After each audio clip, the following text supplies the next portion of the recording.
On June 20th, 1987, in the mountains of Ararat, Turkey officially recognized the discovery of Noah's Ark. Located on a mountainside about 15 miles south of the volcanic Mount Ararat, the remains of the massive ship were dedicated during a special ceremony. Guest of honor was Ron Wyatt due to his 10 years of research at the site. The story began in 1957 during the Cold War when aerial photos taken of eastern Turkey while searching for Soviet missile bases revealed a strange boat-shaped formation in the mountains about 6,300 feet above sea level. Life magazine reported on the story after an expedition from the United States went to the site in 1960. Blowing holes in the strange formation, the members of the team came away with the conclusion that there was nothing there of any archaeological interest. Ron Wyatt, like many others, read the story, but he was of the opinion that the site needed further exploration. There had been many claims of seeing Noah's Ark on the volcanic Mount Ararat, but Ron knew that it was a stratovolcano, and he believed that nothing would have been able to survive there. He noted the biblical account of the location of the ark. And the ark rested in the 7th month, on the 17th day of the month, upon the mountains of Ararat. Urartu, the biblical Ararat, was a large region in eastern Turkey. This location was certainly feasible. But the factor that captured his interest the most was the length given in the Life magazine story. 500 feet. Most people were looking for a 437-foot Noah's Ark based on the Hebrew cubit, but Ron again went to the Bible to learn more. And Moses was learned in all the wisdom of the Egyptians. Moses was the author of the Genesis account of the flood. He would have known the cubit of the Egyptians. The Hebrew cubit didn't come into existence until there was a Hebrew nation after Moses' death. The Encyclopedia Britannica stated, "The Egyptian cubit is generally recognized as having been the most ubiquitous or universal standard of linear measurement in the very ancient world. The royal cubit equals 20.62 inches. This would mean Noah's Ark was much longer than 437 feet. 17 years after the Life magazine article, Ron finally made the journey to Turkey. When he saw the boat-shaped object, he saw that it looked just like it did in 1960, and he knew he would need permission to excavate in order to learn anything about what was beneath the surface.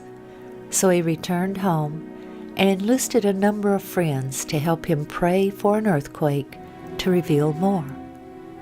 In late 1978, he learned of an earthquake in eastern Turkey and returned in August of 1979. When he arrived, he was overwhelmed by what he saw. The earthquake had dropped the soil around the object, and a large crack extended the entire length. He could see what looked to him like the remains of decayed rib timbers along the now exposed sides. Also, he was able to measure the depth of the debris and measure the length.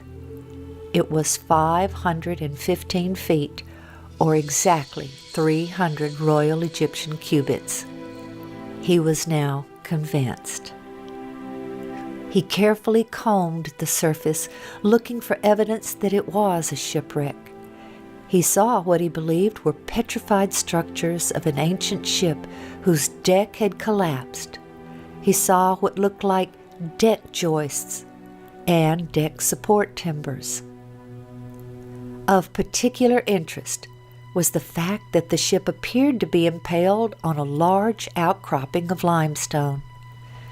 He concluded that this indicated that the ship had slid into the rock from another location. Before he made his first trip to Turkey, he had done an experiment in a nearby lake, building mountain configurations out of rocks and floating a boat model by them to see the reaction of the boat. He noted that a crescent shape caused the water to pull the boat into the crescent where the boat remained and gently floated. The present location did not fit with the results of that experiment, so Ron decided to examine the area above the boat shape. The site was in a moving mud flow, so he followed the mud flow up the mountainside. About 1.5 miles up, he found a crescent shape of mountains. He saw that the mud flow began up here. When he arrived near the top of the ridge, he found an ancient stele, like an ancient billboard, which depicted the boat shape, the familiar mountain ridge, several birds, and 8 faces within the boat shape. Clearly, this was a reference to the ship of Noah and its 8 survivors. He noticed a taller mountain peak on the stele that was no longer visible from that location. He concluded that it was a small volcano that had erupted long after Noah's Ark had landed, and that it had carried the ship down the mountainside about 1 mile, where it was impaled on the limestone outcropping, then covered in lava. The lava then encased the ship like a time capsule. The volcano then collapsed after expending its lava and was no longer visible. He then theorized that as the lava began to decay, water seeped in and allowed the remains to be petrified or fossilized by the process called mineral replacement. Molecule by molecule would be washed away from the remains and replaced by molecules from the objects and substances above it. As he examined the area within the crescent shape, he found a large section, 120 by 40 feet, approximately, of what appeared to be fossilized wood in the ground. He believed this to be the bottom of the ship, the original landing site. His conclusion was that when the floodwaters subsided, the ark sank into the muddy earth. This held the ship upright. Then God sent the wind to dry the face of the earth. The portion of the ship that sank into the mud was now firmly embedded in the ground. Many years later, when the lava carried the ship down the mountain, the main body of the ship was ripped loose. Only this section remained in their original location. Around this area that Ron believed to be embedded petrified wood, he found specimens of rock which looked very unique to him. He took several samples, along with several specimens from the boat shape below. Back home, he sent them for analysis. The results showed organic carbon, which indicated that the samples were consistent with decayed and fossilized wood. They also contained metals such as iron and aluminum. The analysis of the strange-looking rock Ron had found about 1.5 miles above the site by the bottom of the ship was clearly the most exciting. His initial analysis had shown it to be metals and not rock. In 1984, Ron met and became friends with Colonel Jim Irwin, the former astronaut.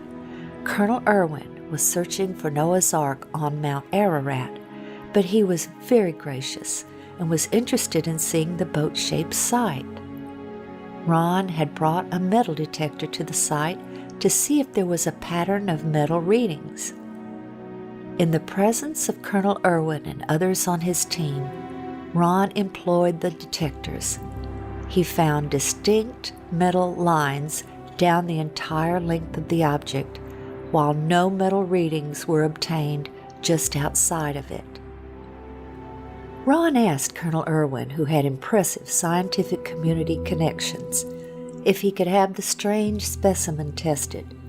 Colonel Irwin sent the specimen to Los Alamos National Labs, where geophysicist John Baumgartner performed the analysis. The results of that analysis captured Dr. Baumgartner's interest. The specimen contained manganese, also titanium and aluminum, among others, and these were not in the form found in nature. Due to the sophistication of the metals, he questioned whether a missile had crashed on the mountainside and Ron had found the remains. The exciting evidences of the metal lines and the analysis of the specimens brought two new researchers into the work. Dr. Baumgartner and David Fasselt, a marine salvage expert who knew all about ships and their construction. They both joined the team. Oh, look at that. Oh, well, wait a minute. Wait a minute, let me get a close-up of that. Kind of, You want my hand in there for? Yeah, just to point at those little flakes of iron that are coming out, like right there. There and there. Huh. That's a strong reading.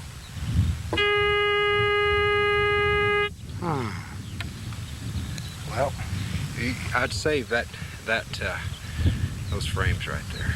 okay. Keep walking. Do you want a measuring tape to measure these things, how far apart they are?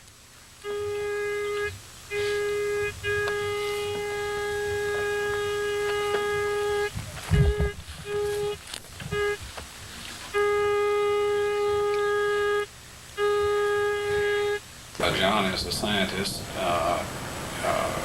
might I take the liberty here to ask you, do you really honestly believe that you have been on the remains of Noah's Ark?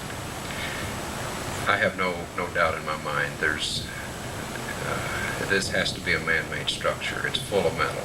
The metal has a regular pattern to it, and the size of the thing and the shape of the thing is such that it's almost certainly a large boat. Dr. Baumgartner and Ron scanned the entire site with 3 different types of metal detectors. Placing rocks at each metal reading, they then attached tapes to show the lines. This exciting evidence also attracted the interest of ABC's 2020. The boat-shaped site was first found and photographed by a Turkish army captain back in 1959. It was quickly explored and dismissed as a freak of nature. But Wyatt, an amateur archaeologist, rekindled interest in it a few years ago. He brought in Dave Fasselt, a marine salvage expert, to assess it. The Doomsday Mountain team brought in some high technology to explore the oldest legend of man. There's one. They began scanning their site with a molecular frequency generator. It's a device used by surgeons to pinpoint cancer tumors, and it's been used by Fasselt to locate underwater treasure. This time, the molecular frequency generator began to pick up a unique pattern of iron lines beneath the earth. Okay, bring that one up. They began placing ribbons along those lines. The finished shape, outlined by the ribbons, was that of a huge ship, the approximate length and width of Noah's Ark, as described in the Bible. The fascinating field of ribbons soon attracted higher academic interest. That looks like iron. Okay. Dr. John Baumgartner, a physicist with Los Alamos Laboratories, sent samples back to the lab for analysis and confirmed that the metal they were tracing with the ribbons was indeed iron. With the width and the length known, the only remaining question was depth. By locating the depth of the hull, they could determine if the boat-shaped object had the cargo capacity described in the biblical ark. To resolve this final issue, Wyatt and Fasselt brought geologist Tom Finner to Turkey with his company's heavy-duty subsurface radar equipment. Gear like this located the black box cockpit recorder on the floor of the frozen Potomac River after the Air Florida crash. It was here, several miles short of the boat-shaped site, that a waiting game began for Finner and the others. The party needed a final go-ahead from the Turkish government to complete their probe of Doomsday Mountain. The restrictions of martial law left the American explorers isolated from the outside world. Not even a telephone. Yeah. Anyway, we're going to hang in like smell on a skunk till there's nothing left to get this done. hanging like the smell in a skunk. The Turkish government stopped the exploration. What now? Since we were there, Barbara, things have cooled down, and they've sent their own team of scientists in to take a look at this site. It's a very fascinating location. While Turkish scientists and archaeologists did their own research, Ron and his associates continued their work. The next step was subsurface interface radar. There's the longitudinal bulkhead. You ought to see them popping out, Ron. Yeah, there they are. Here. There's Yeah. another one.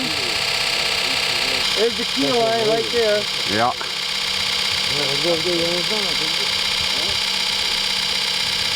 Oh, Ron, the lines are there. The lines are there. Okay, we're gonna walk over, Yeah. take a look. Leave it running so everybody knows that we're not cheating here, right? You got it, Toby. Okay. Now, this is the west bulkhead. Okay, can you look through there and... All right, This is the west bulkhead. all right. That was over there. And he walked easterly. Here we start getting the longitudinal bulkheads. Here, here, here, here, here, here, here, here. Okay. Here. You see there how it shows up? All right. The initial scans were very impressive, showing internal structure consistent with bulkheads and rooms. But to be sure they were interpreting the data correctly, Ron took the scan printouts to Geophysical Survey Systems, the developer and manufacturer of the radar. This data does not represent natural geology. It's a man-made structure. These reflections are occurring very periodic, too periodic to be random natural type interface. There was no longer any doubt that this was the remains of something man-made. In late 1986, the Turks announced their decision. The ceremony was set for June 1987. During that ceremony, the governor asked Ron to demonstrate the radar on site for the journalists and military officials. When Ron showed them a readout that he said looked like an intact timber, the governor then instructed a soldier to dig right there. What emerged was this petrified section of fossilized hand-wrought timber. Sectioning showed it to be laminated wood, 5 layers of timber glued together with pitch, clearly visible oozing from the end. This fossilized specimen shows that rivets were used in its construction. Their analysis showed that they contained iron, titanium, and aluminum, among other things, very sophisticated alloys that would be resistant to water.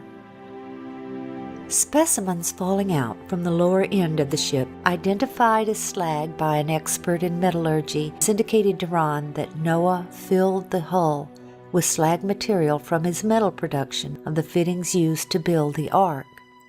More complete radar scans revealed a ship, although damaged and collapsed in places, of very intelligent, modern design with a ramp system at the door which led to each level. In 1990, Ron performed what he called a mini excavation, where he took shovels and bent the blades into a giant razor. He and his associates then shaved off a very thin layer from one section, smoothing it to show the color difference between the structure members and the matrix.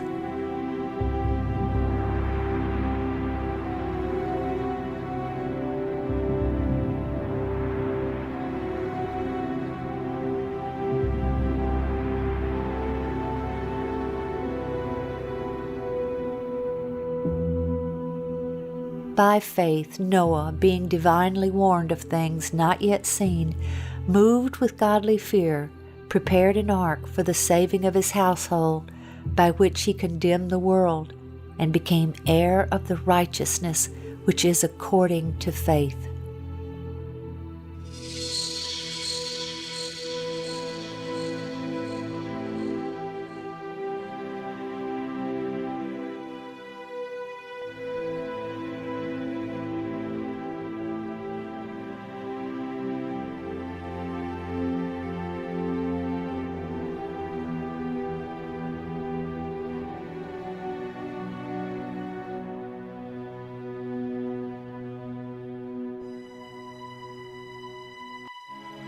For as in the days before the flood, they were eating and drinking, marrying and giving in marriage, until the day that Noah entered the ark, and did not know until the flood came and took them, so also will the coming of the Son of Man be.